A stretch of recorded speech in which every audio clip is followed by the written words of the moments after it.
Isaac, muito boa tarde, uma satisfação, meu amigo, recebê-lo aqui no nosso Jornal da Xodó, para que a gente possa trazer temas importantes e efervescentes, é isso? Boa tarde, Bareta Filho, boa tarde, Valquíria Miron, boa tarde, meu amigo Eduardo Carvalho. É sempre uma satisfação imensa estar aqui na Xodó. As últimas vezes que nós estivemos aqui, quando eu saí daqui, recebi um monte de ligações.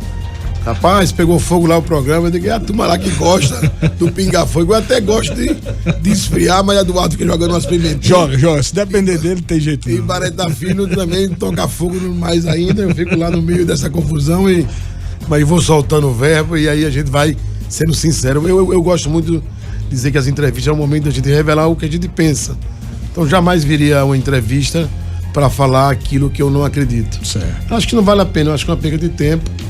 Eu sempre tenho dito que depois da Covid o conceito de longevidade caiu um pouco. Então a gente já não sabe mais até quando nós estaremos aqui. Da última vez que estive aqui, se não me falha a memória, o nosso colega que Deus levou, o Carlos Dias. Ele estava aqui conosco. Então, olha, eu não sei quanto tempo eu tenho de vida. Para que eu vou ficar vindo para uma entrevista para estar dizendo inverdades? Tem alguns políticos que gostam de tergiversar muito nas respostas. Eu não gosto. Se isso vai me prejudicar um pouco ou não, eu não sei. Mas eu quero me caracterizar na política como alguém de sinceridade.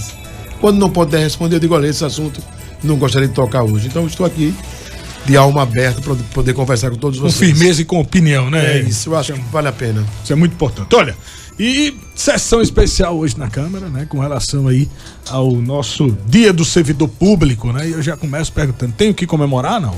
Tem? Muito pouco, muito pouco. A gente teve uma participação massiva dos sindicatos, SACEMA, que é o Sindicato dos Agentes de Saúde de Edemias, o CEPUMA, liderado por Nivaldo, com toda a sua direção esteve lá, os sindicatos dos profissionais da enfermagem, da odontologia, da indústria de construção civil, uma série de sindicatos do Cidatran, do trânsito, o SIGMA, que é dos guardas, ou seja, praticamente todos os sindicatos que compõem aí a representação dos servidores municipais. Nós buscamos fazer muito mais voltado para esse setor. Por quê? Porque a relação com o prefeito Edivaldo Nogueira, em relação às conquistas, tem sido muito ruins. Nós tivemos, para você ter ideia, uma recomposição de uma perda inflacionária em 2022 de 5% e agora de 7,5%. Sendo que metade dos servidores não tem direito, porque Edivaldo elegeu esses servidores como inimigo. Quem são esses servidores? Os servidores que conquistaram através da lei 4769 de 2016, da época de João, os intertícios, uma carreira própria no município, embora essa seja genérica. E Edivaldo entende que quem foi alcançado por essa decisão política e judicial, porque à época a prefeitura recorreu, em 2017 e perdeu, ele não paga o reajuste. E são mais de 3 mil servidores. Ele está pagando por decisões judiciais. A semana passada eu estive no CEPUMA e Nivaldo disse, Isaac, mostrou os processos. Todos os meses, em torno de 10 milhões, a prefeitura é obrigada a pagar em ações judiciais que o CEPUMA ganhou, prosperou, e os advogados ganham os seus honorários. Nada contra isso, ou seja, Edivaldo está endividando a prefeitura por descumprir uma lei que é legal, que inclusive nós a defendemos na última votação, quando ele mandou os projetos para a Câmara de Vereadores. Havia um artigo que suprimia a lei 4769 e nós fizemos uma emenda supressiva e a lei continua em vigor. Então, assim, as categorias do município estão sofrendo muito com essa relação muito truncada. O piso salarial dos agentes de saúde de Edemia não está sendo pago. O piso salarial dos profissionais da enfermagem, ele não mandou lei, o Estado mandou, Socorro mandou, os demais municípios enviaram projeto de lei para regulamentar o recebimento. E o secretário Augusto Fábio disse que não é necessário ter lei, porque é um repasse e não um estabelecimento efetivo de piso. Ou seja, os profissionais de enfermagem, vou repetir, enfermeiros, técnicos, auxiliares e parteiras, não tem uma lei que garanta o piso, embora a lei federal preconize isso. Ou seja, a relação do Edivaldo Nogueira, para você ter ideia, repito, ele não recebeu até hoje os sindicatos. Desde que ele ganhou, em 2016, e assumiu em 2017, ele nunca recebeu. Secretários receberam. Ele nunca recebeu o conjunto dos trabalhadores, os representantes, nunca. Isso é muito assintoso. Pra você ter ideia, o governo Fábio já recebeu Sintese. O governador Fábio, não estou falando do secretário, não. Em menos de um ano já recebeu Sintese. E Edivaldo nunca recebeu o Sindipema, nenhum dos sindicatos. Porque foi uma decisão política dele, e aí ele vai pagar o preço ou a glória de ter feito assim. Complicado, né? Isaac, a questão do piso do servidor normal, eu vejo muito o Sepúlman, né? Ele faz muitas alegações. O que é que de fato há de verdade nessa questão do piso do servidor? De fato está em aberto? Veja, os administradores fazem dois discursos. Quando estão na campanha, pregam que são a favor do piso. Inclusive o próprio Tasso Genro, que foi o construtor do piso da educação, caiu nessa contradição. Ele, quando ministro, defendeu o piso da educação, ainda no primeiro mandato de Lula, e quando se tornou governador do Rio Grande do Sul, ele foi contra. Derrubou ele mesmo. Ele entrou com ação contra o piso. Essas contradições do administrador. Então, o prefeito Evaldo Nogueira, por exemplo, ele assinou uma carta em 2016 no Sindipema, dizendo que era a favor do piso. Quando ele assume, ele diz, não, piso para mim é remuneração. Qual é a diferença? Piso é um valor estabelecido no salário base, no vencimento. E as demais gratificações que incidem sobre o piso têm sua repercussão. Quando ele assumiu, ele disse, não, se o valor final equivale, por exemplo, hoje o piso da educação é em torno de 4.700. Se o professor ganha mais no final, isso é piso. E os sindicatos dizem, não, piso é no salário base. Por que é isso? Porque cada estado, cada município tem suas gratificações próprias. Então, se eu tenho uma gratificação que diga que ela incida a titulação 5% sobre o salário base, e lá vai estar o piso, eu aumento o valor da remuneração final. Portanto, na nossa avaliação, o conceito correto é piso no salário base. Agora, quem criou gratificações absurdas, tem gratificações que chegam a 30% sobre o salário base, mas ele não contava com o piso. Aí quando vem o piso, aí não, ele vai entrar como uma rubrica própria e tal. Então, a gente tem assistido isso no governo do estado, a gente tem assistido essa discussão no governo federal, e agora o Supremo soltou uma decisão em relação aos agentes de saúde de endemias, dizendo piso é vencimento. Isso vai dar uma repercussão. Parece que todo político ele é comunista, ideológico, e mas liberal, liberal no poder, né? E liberal no poder. Mas eu tenho conversado com alguns pré-candidatos, eu digo, olha, não façam mais isso. Porque, veja, é possível discutir com honestidade. Dizer, olha assim, essa pauta de vocês tem tal impacto financeiro. Eu já contei essa história uma vez. Quem fez isso uma vez foi Ciro Gomes, quando foi prefeito de Fortaleza. Ele chamou as categorias todas e disse, está aqui o orçamento, eu tenho tantos milhões para aplicar de reajuste. E aí os técnicos estavam lá e disseram, não, é verdade o que ele está falando mesmo. Do que paga normalmente, sobra esse valor aqui. Ele disse, discuta entre vocês quanto é que vai ser o valor de reajuste. Quando ele saiu, quase pegava tapa. Um queria mais, os médicos queriam mais que o enfermeiro. E aí ele voltou e disse, pronto, eu vou definir o valor do reajuste para todos vocês. Alguns não gostaram, mas aí eu fiz. Eu acho que o administrador precisa ter essa coragem. Dizer, olha, faz favor, você quer discutir o piso, não quer? Sabe quanto é o impacto financeiro disso aqui? Tantos milhões. Eu só tenho tanto. Como é que a gente faz para resolver? Porque eu preciso pagar isso. Tem que ratear, né? Mas aí não faz. Faz o discurso mais fácil na campanha e no mandato não consegue exercer. E quer que a categoria aceite isso. Não aceita. Você caiu em contradição. Olha, pediram para Fábio assinar uma carta para o pessoal do SAMU. Ele disse, eu tenho um compromisso com o SAMU, mas eu não vou assinar. Porque eu não tenho a dimensão do impacto financeiro. Ele disse isso. Ele teve coragem de fazer isso. Então tem decisões que você toma que é amarga no começo, tem até aquele versículo bíblico, né? Era amarga como fel, mas depois doce como mel. Porque a contradição no discurso é algo que machuca muito a história política de um homem. Veja o discurso de Jacques, quando disse que não seria mais candidato. Não vota em mim. Quando ele quis vou até ser redundante, quando ele quis voltar atrás, as palavras já tinham pesado por demais. Então, assim, a fala na política, às vezes, é muito fácil de fazer na campanha. Mas o cumprimento dela no mandato, às vezes, lhe toma uma parte do eleitorado. O eleitor gosta de gente sincera. Eu vou citar um exemplo que eu citei hoje em uma outra co-irmã. Deda teve coragem de assumir o apoio de Albano Franco, à época. Foi um escândalo. A turma do PT só voltou a bater em Marcelo Deda, o saudoso Marcelo Deda. E ele foi em público e disse, eu estou recebendo o apoio de Gama, o atual prefeito de Albano Franco. E ele se elegeu muito bem, porque a população, a priori, achou que era uma contradição, mas viu na sinceridade dele um ato republicano. Então, às vezes, você tem um apoio. Agora vamos fazer o contrário. Valadares Filho teve apoio de Maria do Carmo, não assumiu. Maria do Carmo vai para o evento no iate. Tá lá, tira uma foto que aconteceu com Valadares Filho, perdeu a eleição. Então, o político ele tem que ter posições. Por isso que essas experiências meio que lastrearam a minha vida. Então, se você não tem não tem coragem de firmeza na palavra. A firmeza na palavra. Veja, as categorias tomaram algeriza ao prefeito Evaldo Nogueira. Porque ele não cumpriu com nenhuma categoria. Agora ele colocou um plano, na votação agora do mês de agosto, para os agentes de trânsito, que era pior do que eles estavam recebendo agora. E ele queria insistir com o Lucena, que é o presidente do sindicato do Cidatran, de que o projeto dele era melhor do que eles estavam falando. Eles mostraram para o prefeito, quer dizer, na verdade, Evandro Galdino, que era o representante. Olha, é pior do que o que a gente tem hoje, vai reduzir o nosso salário. Eles pediram para o plano ser devolvido e não enviasse mais.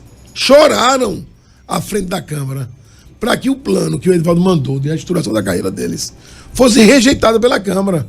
Teve que o presidente ligar e dizer: Galdino, eu não vou colocar para votar. Retire. Porque eu não vou passar pelo constrangimento desse. Você imaginar, vai aprovar um projeto de restauração de carreira para reduzir a remuneração. Não existe isso. Olha, 13h19. Agora vamos girar a informação, vamos girar a rede, vamos com o Robson Martins interagindo com o vereador Isaac Silveira, vereador aqui pela capital. Robson, muito boa tarde mais uma vez, meu amigo. Pois é, mais uma vez, muito boa tarde, Bareta Filho, Eduardo Valquíria e o vereador por Aracaju, o Isaac. Receba, vereador, inclusive, um forte abraço aqui da região do Baixo São Francisco. Vereador, os corredores de ônibus foram criados para melhorar o fluxo de mobilidade, inclusive de taxistas na capital sergipana. Se estiverem com passageiros, podem usar essas faixas. Agora, nos conte por que esse benefício só é válido para Aracaju, uma vez que diversos taxistas, por exemplo, vão aqui do interior sergipano para a capital e fazem o mesmo serviço. Muito obrigado. Pois uma pergunta, Robson. Muito obrigado pela sua participação e um abraço a todos que moram na região do Baixo São Francisco. Veja, Robson, na verdade o plano originário não incluía os taxistas. Foi uma movimentação da Câmara de Vereadores que buscou, através do Fabiano Oliveira e do Breno Garibaldi, essa alternativa. Nós nos reunimos com o sindicato dos taxistas e conseguimos incluí-los. Por que eles não estavam inclusos? Porque o projeto foi muito mal construído. Até o estudo de impacto na mobilidade urbana não existe. Aracaju não tem. Meu caro Bareta Filho, Valquíria Miron, Eduardo Carvalho, todos que nos ouvem. Aracaju não tem um plano de mobilidade. O Ministério da Cidade exige. Uma da carta das cidades é que todos lá tenham um plano de mobilidade. Nós temos um trânsito que mata mais do que trânsito de grandes capitais proporcionalmente. Morreram 21 pessoas agora em 2023. Só na José Carlos Silva, 5 pessoas morreram. 5 em menos de 90 dias. Sabe o que o Renato Teles disse lá na Câmara para nós? Nós vamos sinalizar e colocar radares. Meu irmão, depois que morrem 5, você espera morrer 5 pessoas para dizer que vai um órgão como o SMTT, que arrecada só esse ano 13 milhões, arrecadou. 13. De 2022 a 2023, 39 milhões arrecadados. 2023 foi um vendaval de multas, foram 21 milhões e 700 mil. De 2020 a 2023, já se arrecadou 57 milhões. E você dizer que você não sinalizou uma via, como a Avenida José Carlos Silva, que é o prolongamento do corredor de ônibus da Remissontes. Então, meu caro, não houve uma estruturação. Pergunta assim, a obra começou do corredor de ônibus da Remissontes, especificamente, que é o mais badalado, em 2021. O prefeito passou mais de um ano para poder inaugurar, quase 2 anos para inaugurar. Por quê? Não tem nenhum tipo de novidade. arrancou as árvores, construiu tudo bem, ampliou e tal. Aí não melhorou a estrutura dos ônibus, você não comprou ônibus novos. As empresas dizem que não tem dinheiro para comprar mais, que antes da pandemia um ônibus custava 300 mil reais, hoje ele custa mais de 600, o dobro. Dobrou. Sem subsídio, eles dizem que não compram ônibus. Eu não deixei de usar meu carro particular, Bareta Filho não deixou, Valquíria certamente não deixou de usar seu carro, nem Eduardo Carvalho. Por quê? Porque o transporte coletivo é muito ruim. Então você só seduz o cidadão a usar o ônibus quando você tem ônibus de qualidade, você tem horário e tem segurança. Nada disso foi feito. Ele fez os corredores e não melhorou o transporte público. Aí nós temos os ônibus disputando espaço com os carros, os chamados carros de passeio. Então foi uma equação muito mal montada que só podia dar nesse caos. Hoje, não engarrafa somente a Hermissonte, engarrafa a Hermissonte, eu chamo sempre da Rua da Frente e a antiga Rio de Janeiro.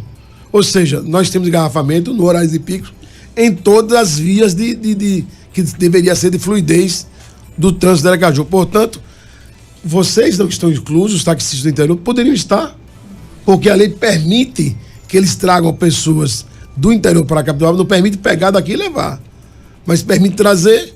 Eu vou tentar uma medida, uma negociação, para ver se a gente consegue incluir também os taxistas do interior, porque a gente não pode ter uma competição desleal, né?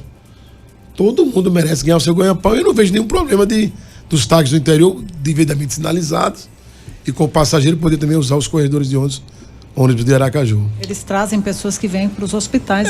Principalmente, né? Muito bem, exatamente. Só não pode ser táxi sem identificação. Sem identificação. Olha, 13h24, daqui a pouco a gente volta um pouco a esse assunto da mobilidade urbana, porque agora eu vou girar a informação com o nosso amigo Aparecido Santana, direto da capital do Sertão, também interagindo com o vereador Isaac Silveira. Vamos lá.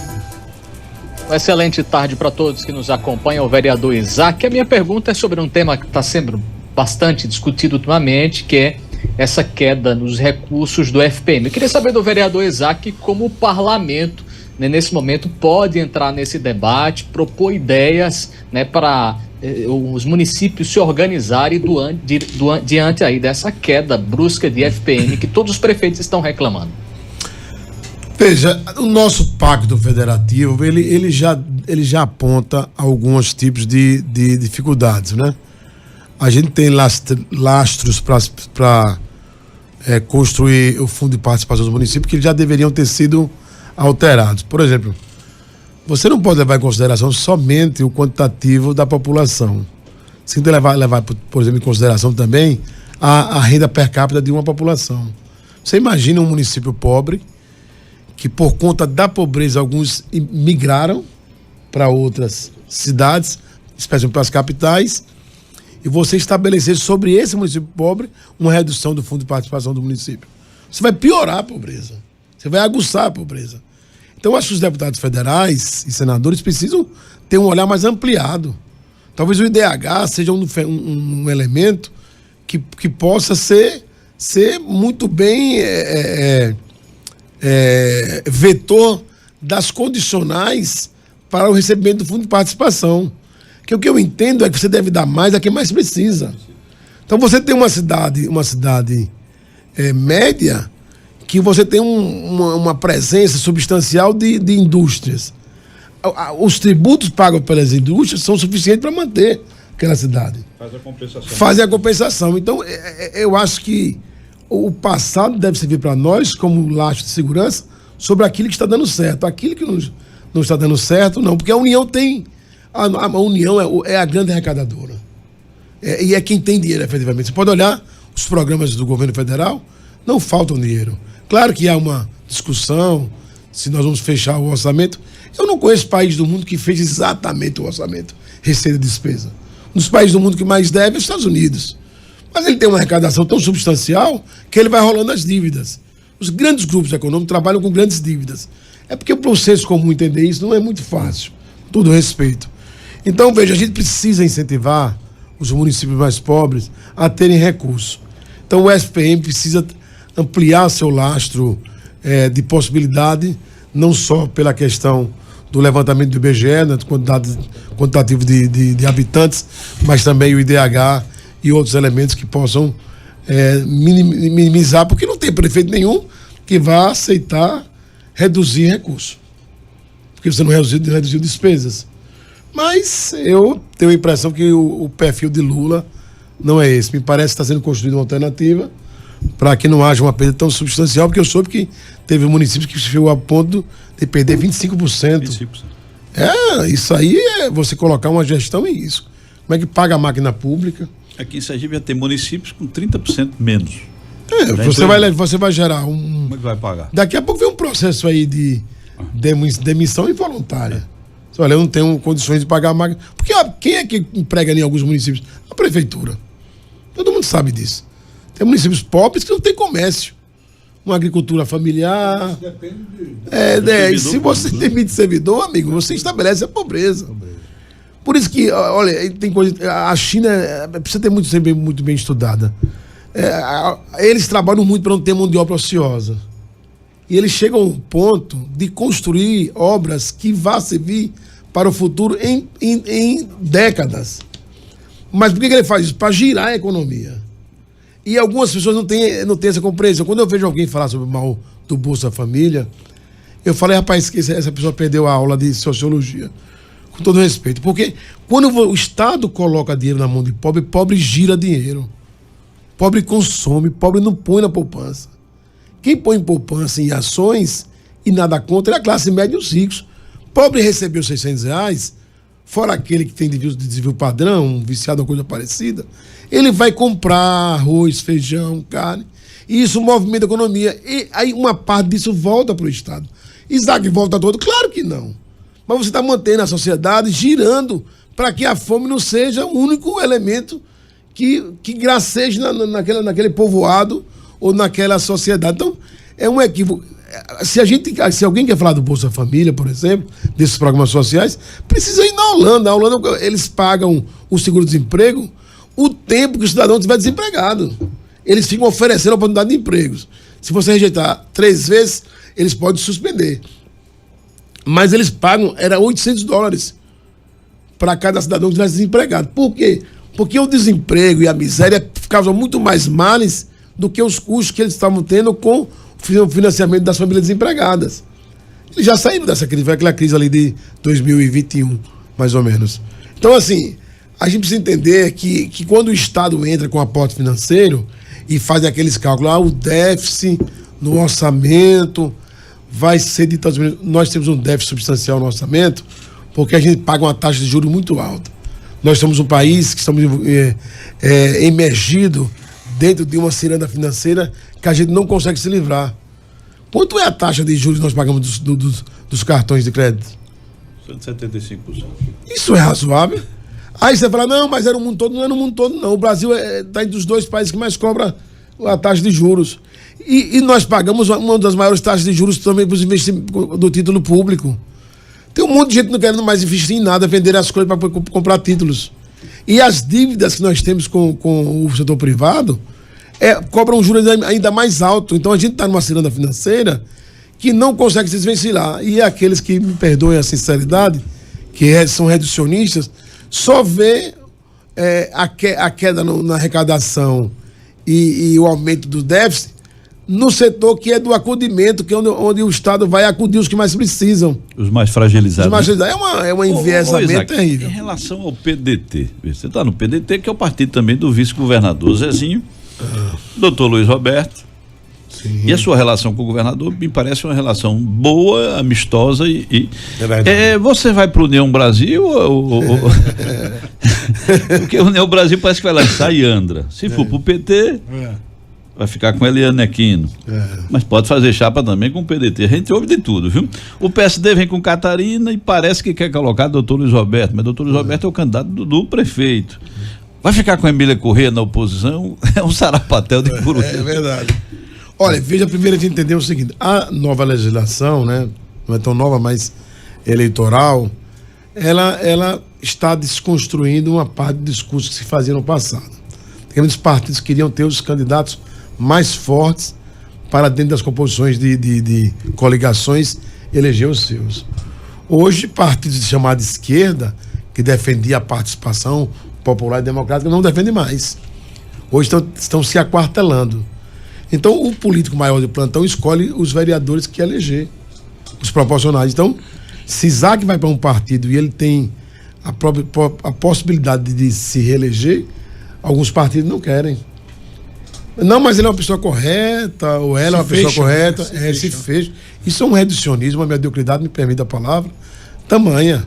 Então, o governador disse: eu não tenho nenhum problema que você venha aqui ser candidato, porque eu quero que todos que tenham potenciais sejam candidatos. O PDT de Edivaldo Nogueira não está fazendo isso. Por que Edivaldo pensa desse jeito? Por que Edivaldo não tem grupo político? Porque ele desculpa a expressão, ele é pequeno no pensar. Ele era para formar um partido forte, de muitos nomes fortes, e que os fortes batalhassem entre si. Está se reduzindo nomes para eleger João, Pedro, José dentro do PDT. Então tem gente que vai ser convidada a sair. Eu já fui convidado a sair. Já fui convidado pelo presidente. De maneira educada, né? Educado. Olha, o vereador Isaac pode arrumar suas malas, aquela mulher arruma a mala aí, que arruma a mala aí, né? Eu estou arrumando. Na janela, quem abrir, eu vou tomar meu caminhão. Então o André Moura também me convidou para ir para a União Brasil. E tivemos conversa com outros partidos. A Emília também havia conversado comigo. Eu estou dependendo também da formatação de quem vai ser o candidato a prefeito ou a candidata a prefeita, né? Eu tenho a impressão que o prefeito Edivaldo Nogueira está meio perdido no lançamento do nome, porque todos os 3 nomes que ele lançou não decolaram até agora. Eu tenho um carinho especial pelo Luiz Roberto, carinho mesmo, uma pessoa que eu gosto demais. Estava conversando com ele essa semana no aniversário de Fabiano. Mas quando você lança as pesquisas, nem Jefferson Passo, nem Luiz Roberto, nem Vanesca decola. E ele não quer indicar o vice. Edivaldo Nogueira não quer, é natural. Edivaldo não quer indicar o vice, ele quer indicar o candidato. Mas qual o candidato? Porque ele não construiu um nome alternativo. Então tem Zezinho correndo por fora ali, mas não faz muito parte do núcleo duro dele. E a gente tem agora quem vai ser o candidato, porque o PSD está engessado. Porque o governador disse eu vou apoiar o candidato de Edivaldo Nogueira, mas ele tá bem nas pesquisas, tem que estar bem nas pesquisas. Como é que faz isso agora? E eu acho o nome Catarina Feitosa um nome muito bom para ser candidata. Pessoa que foi vice-prefeita, não é? Então conhece a cidade. PSD, né? É do PSD, esse tema de segurança sempre volta, é recorrente. E nós temos aí o nome também de Andra. Eu defendo hoje o nome de Ricardo Vasconcelos. Eu acho que Ricardo é um político preparado para assumir Aracaju. Não obstante ele estar no seu primeiro mandato, mas as nossas conversas com o Ricardo, a forma como ele conduz a Câmara e a capacidade que ele tem de construção de projetos, que a gente dialoga com ele, lhe dá todas as condições. Eu tenho certeza que ele seria um ótimo candidato. Agora, é uma decisão que ele precisa tomar. Porque não tem candidato forte. O candidato forte, entre aspas, é Emília. Não é? Nas pesquisas, não é isso? Nas pesquisas. Mas a turma diz, mas será que não se degenera no transcorrer do processo? Porque é fato que Jesus, que é o maior líder de todos, pegou 12 apóstolos. Por que ele não ficou sozinho lá? Ele era o filho de Deus, ficava sozinho falando lá na Galileia. Não, ele disse, eu preciso de pessoas que divulguem, que digam que eu cheguei aqui nesse então lugar. A gente vai aguardar, Baritinha. Vamos aguardar. Isaac, definir, eu tô achando que ele vai pro PSD ou pro União, e na próxima que ele vem pra cá, ele fala pra gente. É o tempo sempre muito corrido, né? Porque a gente vai estendendo, né? Corrido. Isaac tá sempre, né? Ele fala bem, informações sempre importantes e, claro, né? De apoio à população. Isaac, foi uma satisfação receber aqui no Jornal. Que honra estar com vocês aqui. Mais uma vez, muito obrigado. Dar um abraço em Nelson, dizer que a Xodó também faz parte de um grupo de poucas emissoras que ouvem todas as alas. Né? Isaac fala uma coisa aqui, seu pensamento, amanhã vem outro vereador, vem um prefeito falar de outra forma, e todo mundo fica ouvindo todo mundo. O que não pode é ter mordaça, silêncio em relação aos políticos e aos cidadãos que queiram emitir sua opinião. Muito obrigado, Bareta Filho. Um abraço. Valquíria Eduardo, pelo espaço concedido. Sucesso, um abraço também à minha amiga Valéria Santana.